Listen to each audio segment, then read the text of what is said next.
හොඳයි සියලු දෙනාටම තෙරුවන් සරණ ප්‍රාර්ථනා කරනවා.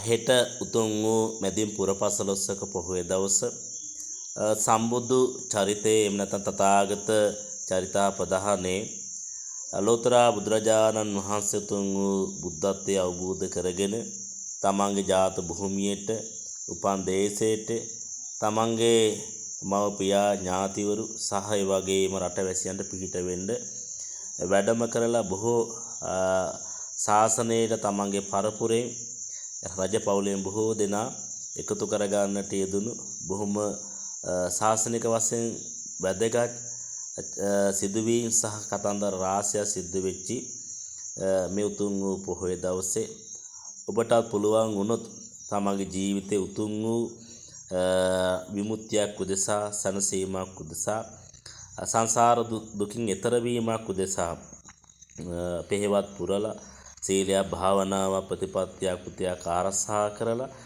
ජීවිතේ ධර්මයෙන් පෝෂණය කරගන්න බොහොම වටිනවා. මොකද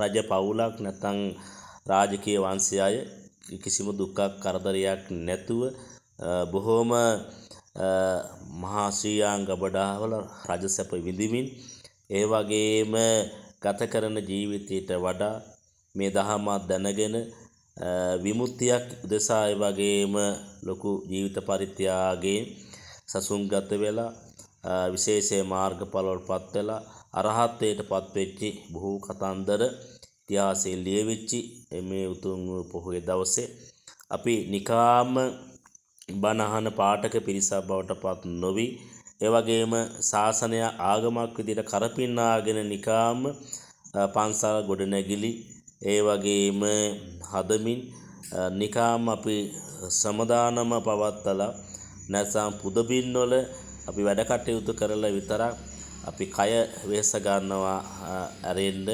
මනසින් දියුණු වෙන ඒ වගේම ධර්මයක් ඒ වගේම උතයක් සීලයක් සමාදන් වීමක් බොහෝ වෙලාවට අපි දකින්න ලැබෙන්නේ.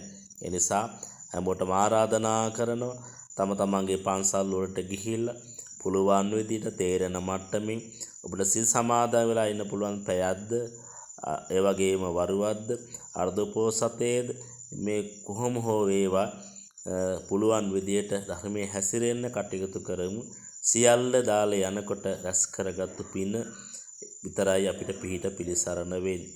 නිසා යම් කෙනෙක් සංසාර දුකින් අත මිදෙනවද ඒ කෙනා ධර්මයෙන් ඒ වගේම ලබාගත්තු මහා කුසල සම්භාරය ඒ අතන්ට සසර ගමන නිමා කරන්න පිහිටක් වෙනවා.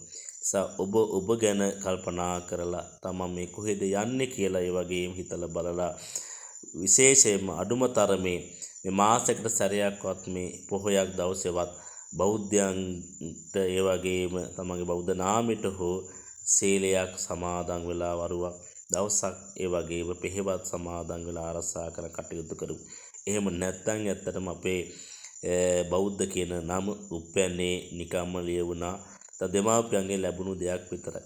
ඒ නිසා භවංකව ඒ වගේම බුදුමගේ යන ඒ වගේම කල්යාණ මිත්‍ර සත්පුරුෂ ශ්‍රාවක ගිහි පිරිසක් ඒ වගේ බවට පත් වෙන්න ඔන්න අපිත් ආරාධනා කරනවා මේ ගැන යමක් හිතන්න කියලා. හොඳයි. තෙරුවන් සරණයි සුවපත් වේවා.